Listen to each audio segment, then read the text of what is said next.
Welcome, Studio Brule viewers, to our next episode of Live with Janice Fiamengo, and discussing the most recent episode 109. Why are women not happy?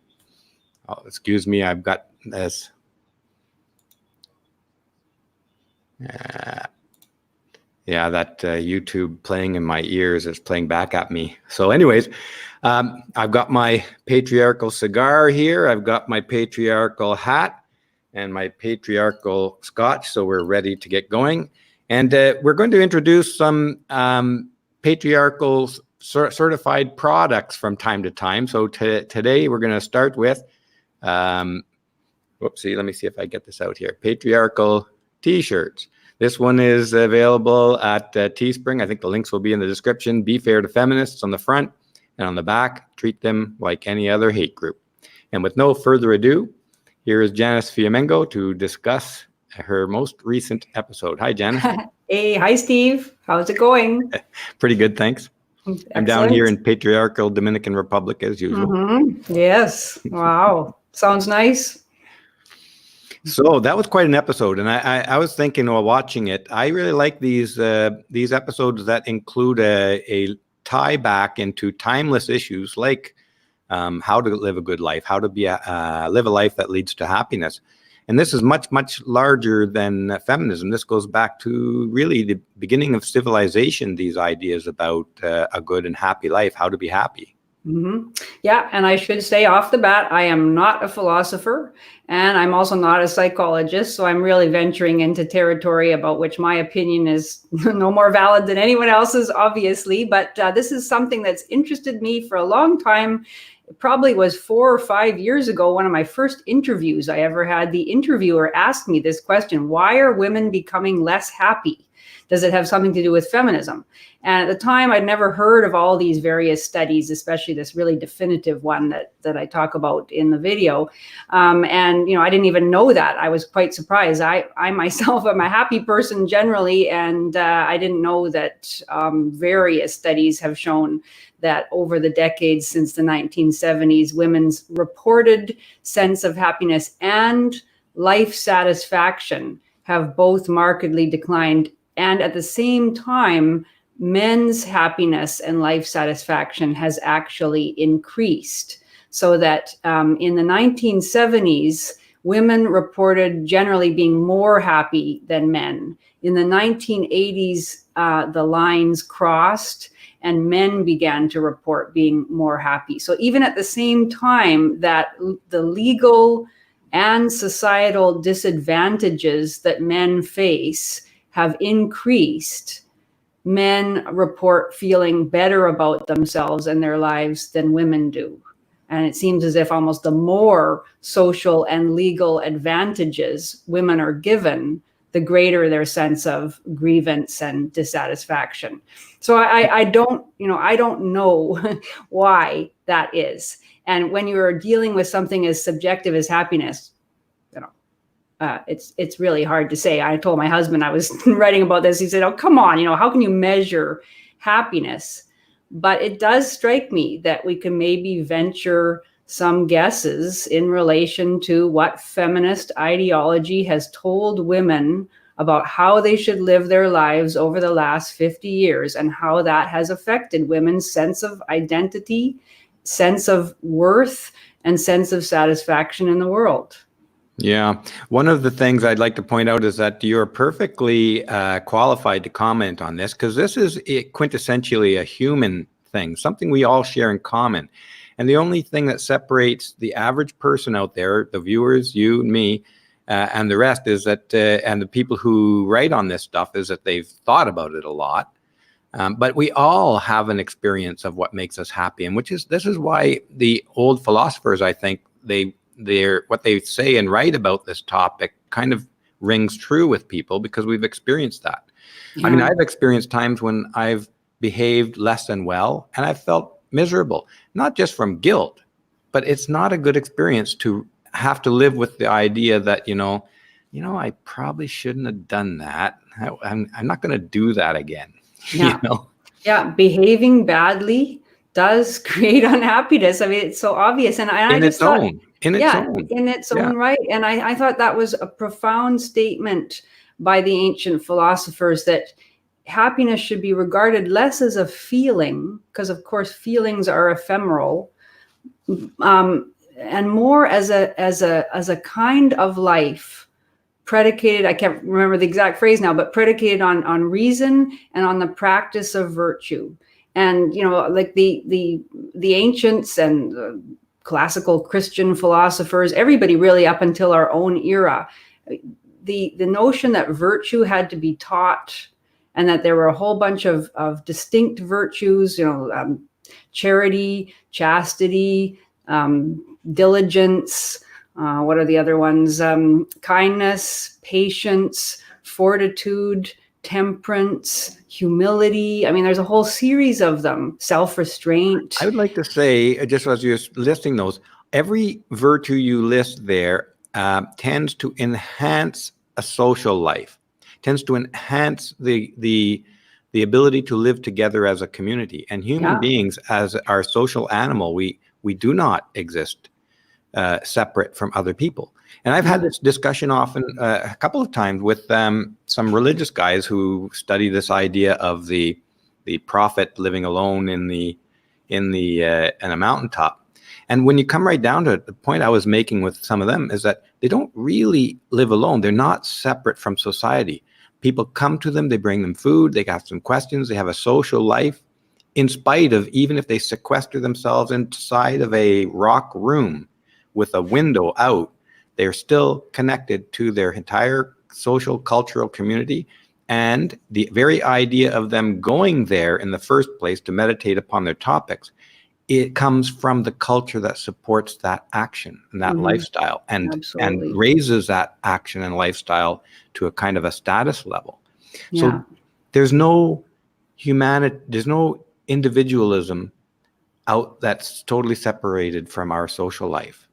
Well, and there can be a kind of individualism, but never an individualism that's entirely cut off from community. There has to be both the respect that comes from engagement with other human beings, and the self-respect that comes from living up to one's own standards of behavior. We're individuals within a community. Yeah, and and that's the thing that to bring it back to feminism, that's so striking to me, is that feminism actually turns all of that on its head and pretends that somehow women will be more happy if they abandon all those virtues, especially the traditional virtues that women were encouraged to emulate: living for others, being forgetful of self. And I think that's something that's really, really key, is forgetting the self, not focusing narcissistically on oneself, but living for others. And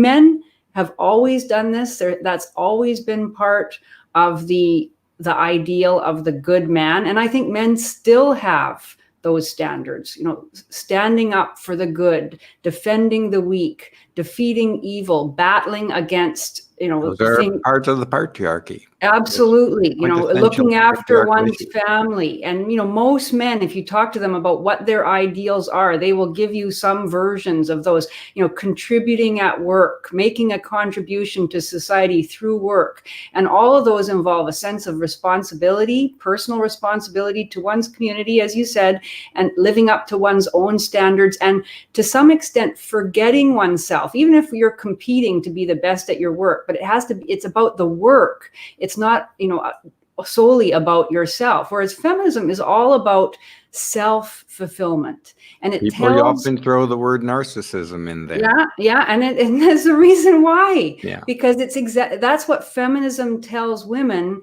is that all those virtues that women were once exhorted to exhibit, that those are all the ways that patriarchy controlled women, that all of those should be thrown out, and that women's sole identity should be in measuring whether they're happy or not, looking inward, and then blaming any unhappiness on some system of oppression, never taking personal responsibility, and never striving to improve themselves or to improve the world.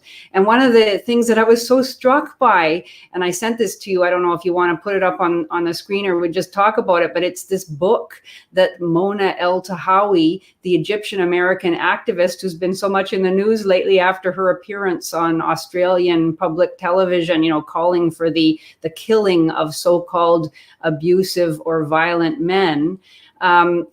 She has actually published a book called The 7 Necessary Sins for Women and Girls, where she explicitly calls for women and girls to cultivate sins, and she has them listed. Where did they go? I've got them written down somewhere. I mean, this is basically a recipe for women to be deeply unhappy through lack of self-restraint, through violent behavior, which is going to, of course, provoke bad behavior in both the women and the men that one comes into contact with. What are these necessary sins? Anger, ambition, profanity, violence, attention-seeking, lust, and power. So they're the exact opposite of the traditional virtues. And the funny thing is that there are almost no women, never mind feminists, even calling her out on this. And this woman had a national television exposure for this, in spite of promoting antisocial, destructive character traits. Yeah. And I mean, even putting aside the outrageous fact that she is actually calling on national television for women to exercise violence against men. Only against violent men, right? So vigilante justice, throwing out, due process and everything else. She's calling for that on national television and then moaning about how the sensitivities of white men are more important than, the necessity of talking about violence against women. I mean, it's just crazy. But even putting aside that she is actually advocating that women and girls do everything that is likely to increase their unhappiness and their resentment. It's amazing. It is amazing. Let me put this to you. I got a couple of things to comment on there.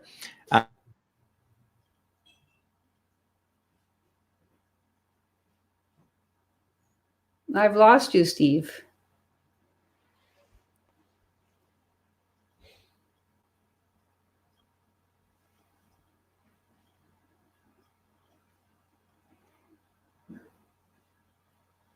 I don't know whether people can still hear me or not, but I cannot hear Steve. Okay, let me see.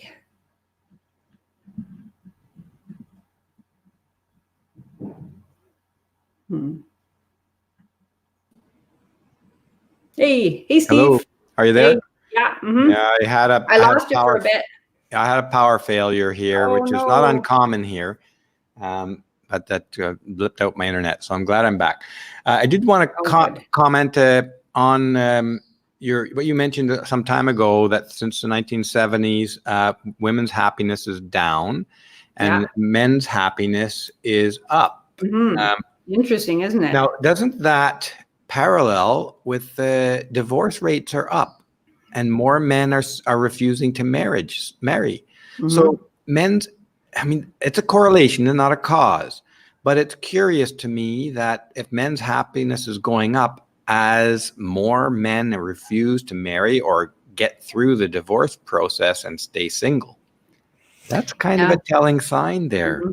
Yeah, I mean, I'm hesitant to talk about that, and I know that I think Paul Elam would agree with you, Steve, that he thinks it's very significant that one of the things that you can identify about trends relating to men and women since the 1970s is that as the divorce rate goes up, as more and more men and women are living on their own, women are less happy and men are more happy. What does that say about what marriage means for men and women? Women are now abandoning a situation that offered them security, and financial and emotional security to a large extent, whereas men are abandoning an institution that for them was often a pretty harsh burden.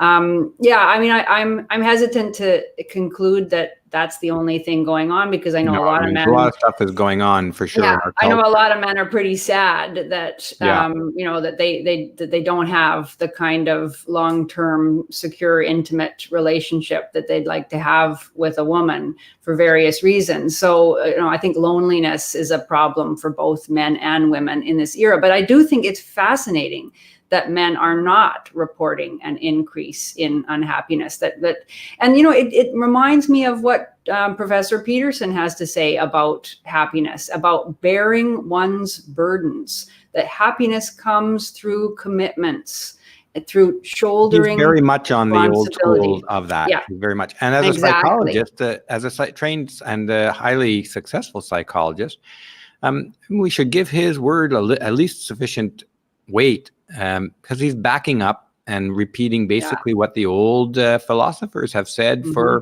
since the beginning of human civilization. Yeah, and what he's found through his clinical practice, I think, with talking with a lot of people about how to get through difficulties in life, because everybody's going to have unhappiness, everybody's going to have challenges, physical illness, the death of loved ones, disappointments in love, all those kinds of things. So how do you get through those things? Well, you get through them by recognizing that life is suffering, and that the only way you can guarantee any kind of stability for yourself, any sort of transcendence, is by dealing with that head on and working on yourself in order to be able to bear up under that pain and that difficulty. And I think that is something that in general men can do. Now, of course, we also have to recognize that male suicide is 4 times the rate of women. So some men are crushed under the burdens that they encounter in our gynocentric society. And it's pretty tough to be a man and to be practicing the virtues of stoicism and self-restraint and personal responsibility and all these kind of courage and risk-taking and pursuing one's ambitions and hard work. But those men that do bear up, and we need to find ways to support the men that are feeling crushed under it, but those men that do bear up feel satisfied because they feel like they're doing more than simply looking inward and cultivating resentments and lack of gratitude. And that's something else that whenever you read anything, popular blogs about what creates happiness, gratitude is a major one. It comes up over and over again. Feeling gratitude, expressing gratitude to those around you, appreciating what life has given you and thinking about how you can give back. And that's something that feminism has leached away from most women's lives, instead replacing it instead with this sense of resentment. Yeah. You've put quite a mouthful out there. That was a lot of good points. Always do. Yeah. I mean, you can't argue with any of it. You can't argue with any of it there. Yeah. I mean, I just, I sent you something else today because when I was thinking about this, I'm still Before you go on, I just want to point out I'll probably lose power again. Oh, no. But it does come back within about 1 minute. So if the power goes out again, and it likely will, because I think the generator kicked on here and it comes back, just bear with us because we will be back within 1 to 2 minutes. When your power goes out, am I still on the air? I'm not sure. Maybe the viewers can say when the power went out was if Janice was still on the air. I don't know, because I can't see anything when the power goes out. Right, of course, yeah. But I do want to make a couple of quick comments on what you were saying. And you can, one of the things that Peterson mentions, and I'm a little bit uncomfortable with this one, I have to say, because maybe he just didn't develop the idea enough to fill out the whole idea, because it was almost a throwaway idea in his book, that women are nature in the sense that women select.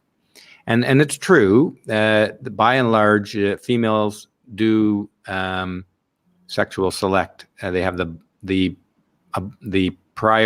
priority there. The final word on reproduction is female selection.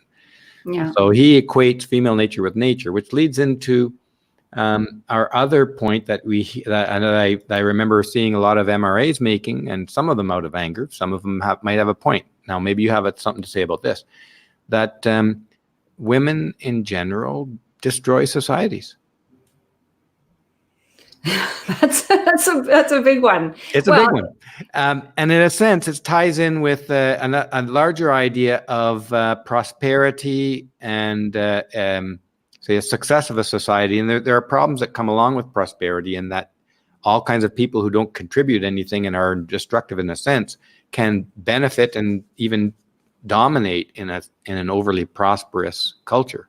But what do you think about that idea that because it's not the first idea. Like in some religions, even they talk about men as a creative force and women as a destructive force. Well, I mean, men create society precisely because they want to protect women and children. They want to make it possible for the society to prosper, and that it's necessary that women and children be protected. And also they both men cooperate with one another and compete with one another for women. So, and that's inarguable. So what do women do? Well, in times of scarcity, in times when it's dangerous not to, women rely on men and work together with men in order to ensure their own survival and the survival of their children. What we're seeing now is women deciding that they don't need men at all, and the society actually advocating that and telling them that that's a good thing. And so inevitably that is going to bring destruction. If women say to men, we don't need you in any way. Is that a consequence of the prosperity? Not so much. Let me put it this way.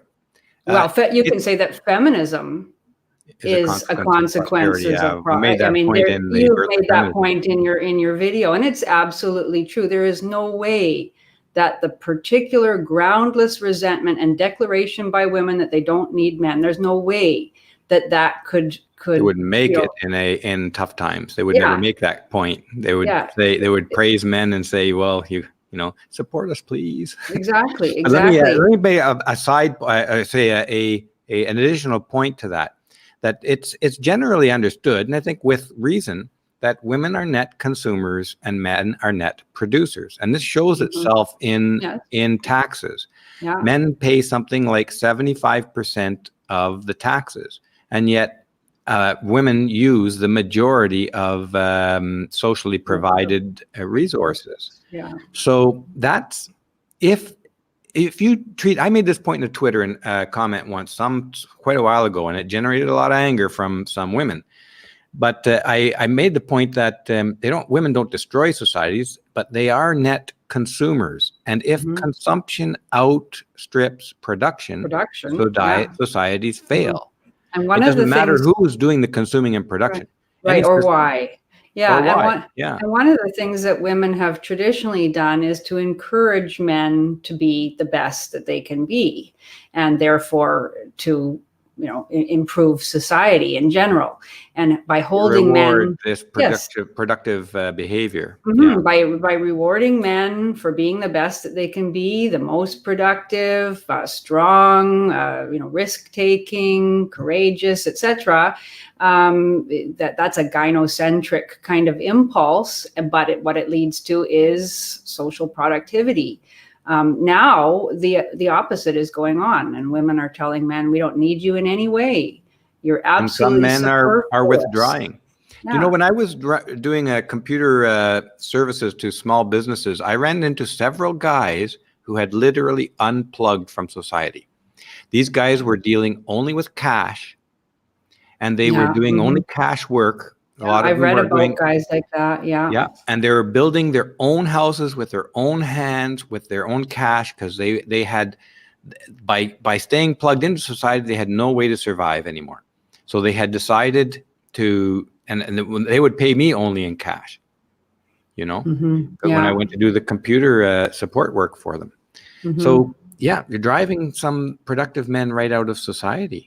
Yeah, and it is really interesting that this study. Anyway, if we go back to the question of how women are responding, I mean, I was surprised by that initial question, why are women less happy? Because it seems as if I look around, I see all sorts of reasons why women should be happy. I mean, you would think that being pampered, being made I really do think that women are pampered when their every expressed need, their every expressed complaint is tended to with seriousness, with concern.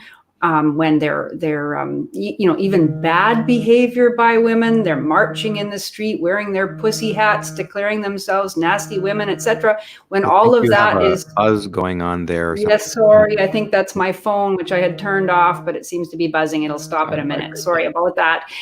But you would think that the level of attention and applause and expressions of appreciation that women get, even for very bad behavior. I mean, I retweeted Mona El Tahawi's statement about the ABC looking into complaints about her statements, and she has a lot of support out there, a lot of love coming from both men and women, cheering her on for the various statements she's made. Now, that feels pretty darn good, I would think, at least in the short term. But that's the interesting question about this study is, do these immediate rewards that women get for acting badly and for, giving free rein to the baser parts of their nature, do those rewards actually create happiness overall? And so maybe one of the things that all these studies are showing is that they don't.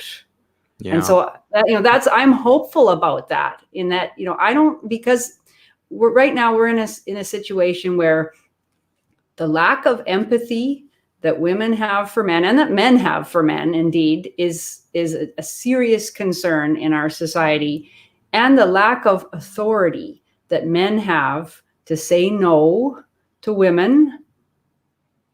Well, I'd like to comment on the say no part, because I said this probably in other videos quite a few times.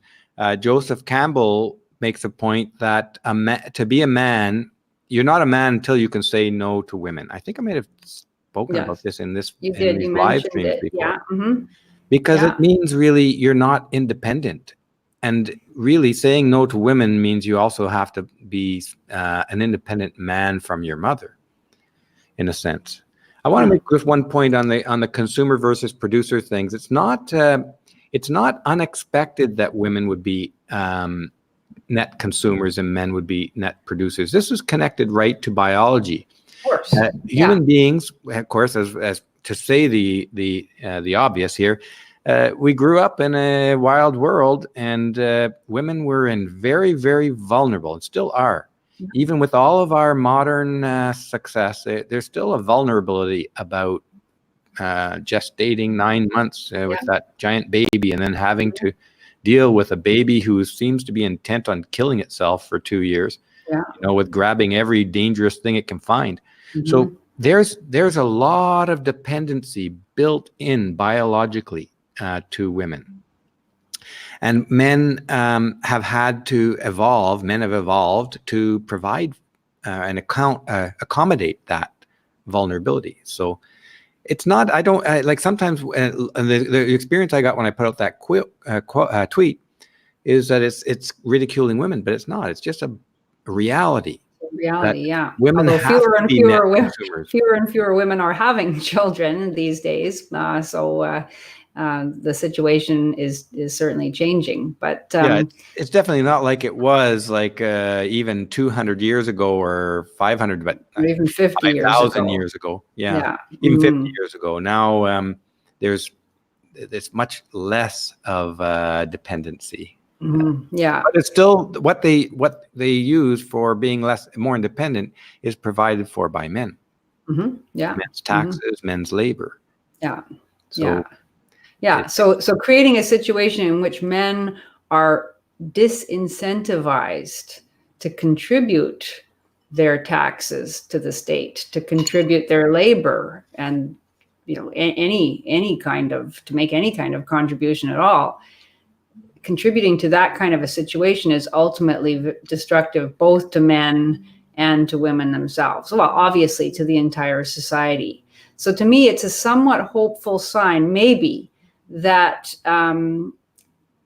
that we can't help but notice that a lot of women are expressing lower life satisfaction and happiness, because I think it's only if women are not happy that both men and women are going to sit up and take notice and maybe say something's wrong. What are we doing wrong in our society?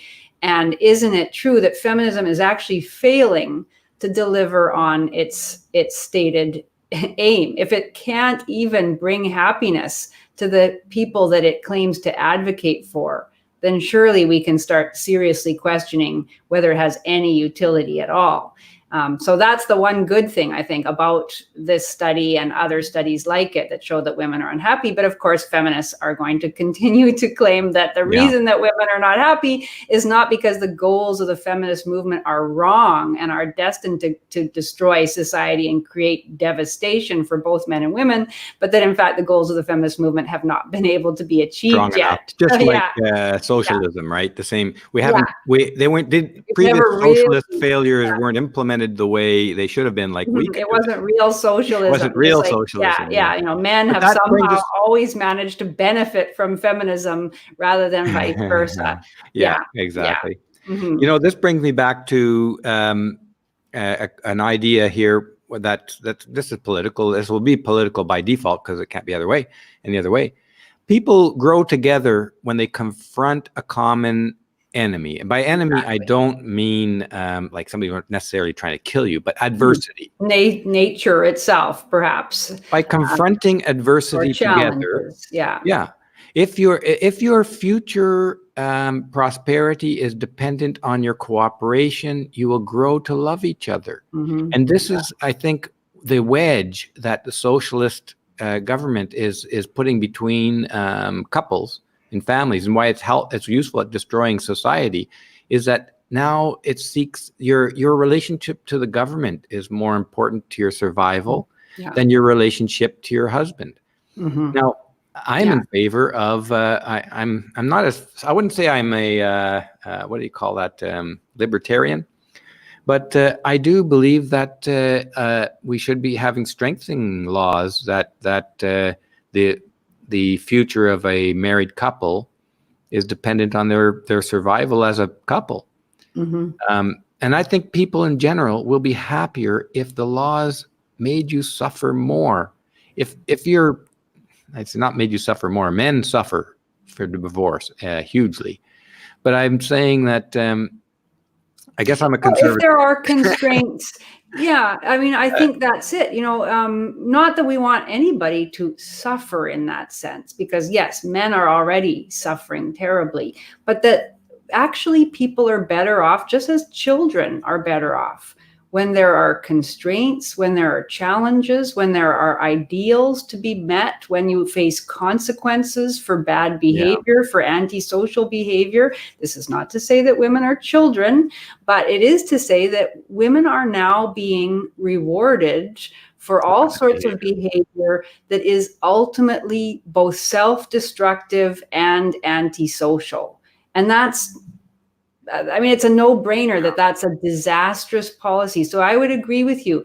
Anything that makes it possible for women to destroy the family bond, or for family bonds to fray and be broken, is ultimately going to have very negative consequences for women too. And anything that strengthens family bonds and strengthens the inextricable intimacy between the individual and the society in a positive way is good. And I think that means less, state control for sure. So I agree too. I'm not sure where I stand politically either. I don't know whether sometimes I call myself a libertarian, but I don't even know what that means in all the various facets. But when it comes to gender relations, yes, the direction that we're going now is ultimately destructive of women's happiness. We see it now, I think, much more in how it's affecting men, but it's going to affect everybody. So maybe we should end it there. I have to go off swimming now. But okay, swimming in and in the rain and the cold there? I'm Yeah, hoping it's well, not indoors. outdoors. Yeah, indoors. Yeah. Mhm. Okay. Yeah. Well, Lots more to say. I mean, this is a it's subject a that huge topic.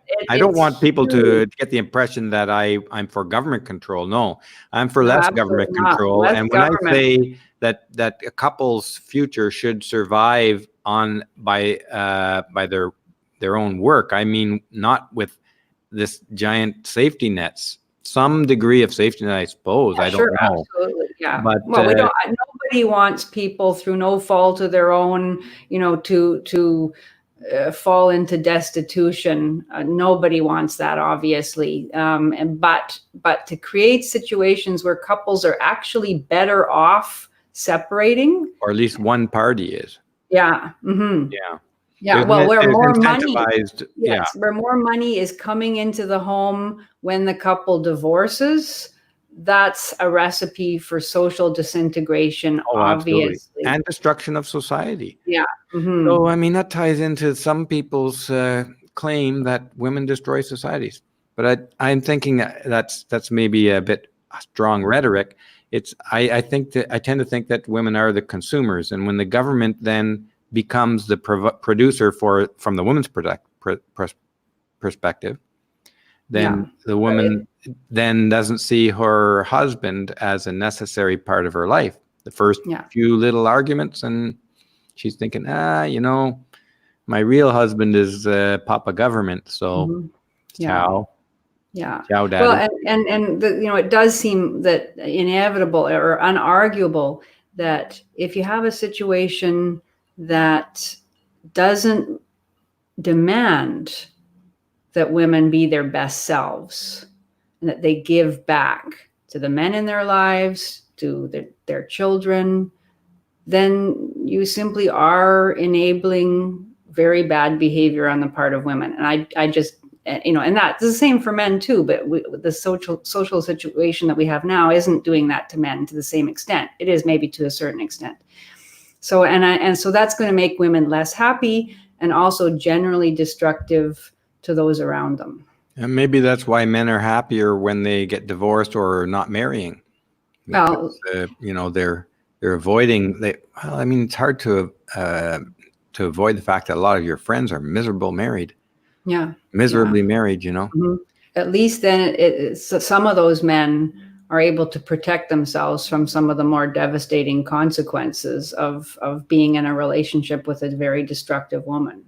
And at least one of our viewers has pointed out that when he was overseas with his wife, they had to depend on each other and they were closer at that time. Mm-hmm. And that strikes with my experience in the times when we faced adversity, when these are times of closeness. Mm-hmm. Yeah, well, I certainly found that I saw that in my parents, that the times they were happiest was when they were working together to solve a problem. Yeah, I admired the closeness that they had when they would sit down together to work out the family budget, or when they were, working together to paint a room, or to repair something. When your futures are tied, that's the incentive to cooperate. Yeah, it's a wonderful thing, and it brings, you may be worried about problems, but it brings a sense of satisfaction and intimacy that is really quite wonderful. I don't know if you can get it in any other way. This is why one of the things why this tendency in our culture for feminism to take over and is causing a huge amount of suffering. This is something you can't get in another way, I think. That kind of closeness through working together against a common foe, common enemy. And that's why men and women together in general need to stand up against this kind of thing. We need to both call for greater empathy and compassion for men, greater awareness of what men are going through now, and also greater authority for men to be able to reassert their needs, their voices, and to say no to some of the excesses that we're seeing.